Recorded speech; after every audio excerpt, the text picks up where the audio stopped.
questions on Speaker McCarthy, if I can. Speaker McCarthy, then Speaker McCarthy said that the two of you haven't spoken directly in a long time. Why is that? And are you committed to engaging more regularly with the next House Speaker? We had two agreements we shook hands on. And I assumed he was working with, I knew he was working with the Democrats in the House and Senate. It wasn't for me to do anything. If he wanted to talk to me, I was available. I'm available to whomever wants to talk to me.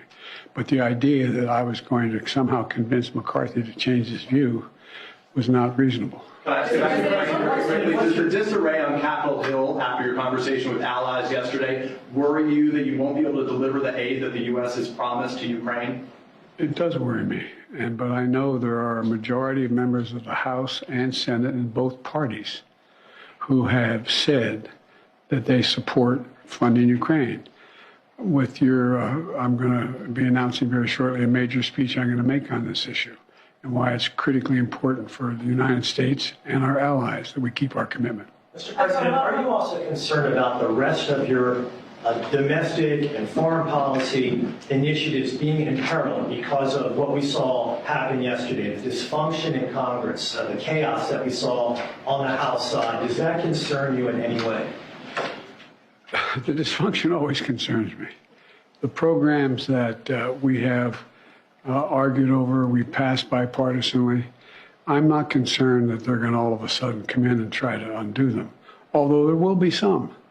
There will be some, I'm sure. There's half a dozen or more extreme MAGA Republicans who would like to eliminate just about everything I've done. But I don't think that's going to get there. So yes, now there'll be a battle in the House to choose a new speaker. Jim Jordan says he's going to run for it. Scalise said he's going to run for it. I know they're floating Trump's name, but no matter who it is, they have to make sure that this funding for Ukraine stops altogether, because how much more can the American taxpayer afford to send to another country instead of spending our tax dollars where they belong, which is in the United States? These politicians, I always say this, why are they even running for office? Everything they campaign on is a lie. They tell more fairy tales than Karine Jean-Pierre sometimes when they're on the campaign trail. Enough is enough with funding wars that the United States is not involved in, other than billions in cash, billions in military equipment. Save our country. People are losing their livelihoods.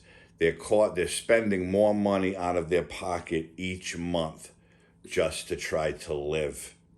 And this president is insistent that Vlad Zelensky gets money coming and coming and coming. He doesn't care what needs to be done. He doesn't care what he has to put on the back burner as long as Zelensky can stay in the fight with Putin. This country is going so backwards right now that can we even recover? Can we recover if we get a new president next year? I don't know, but we're trillions of dollars in debt. But Biden will tell you he's cut the budget by $1 trillion or $2 trillion, which he's full of crap, in my opinion, because everywhere you go, the prices have gone up considerably, not only since he's been in office, but they go up and up more every time he sends billions more to the Ukraine, because now they have to try to recover some money. And where do they recover it? From taxes on the backs of me and you, going to work every day, just trying to live our life. These Democrats are no good. They're insistent on destroying our country. And to this day, I still don't know their end game, other than I can imagine that they want this country run like China or North Korea. They want a dictatorship. They want to dictate every move you make, every penny you spend. That's all I can figure, because they are doing nothing to make our country the best country in the world. They want to just let the illegal immigrants keep coming in. They don't want to close the borders.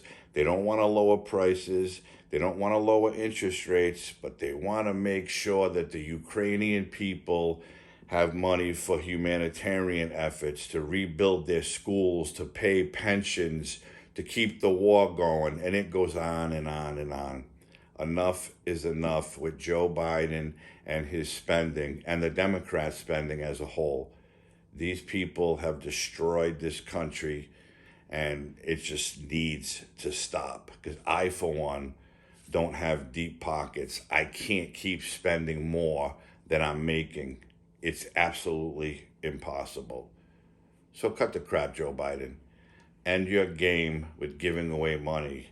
Give the American people a break. Enough is enough. Thanks for tuning in. If you haven't liked this video, hit that like button, subscribe to the channel, share this video. I'd appreciate that. And I'll see you all soon. Have a great day.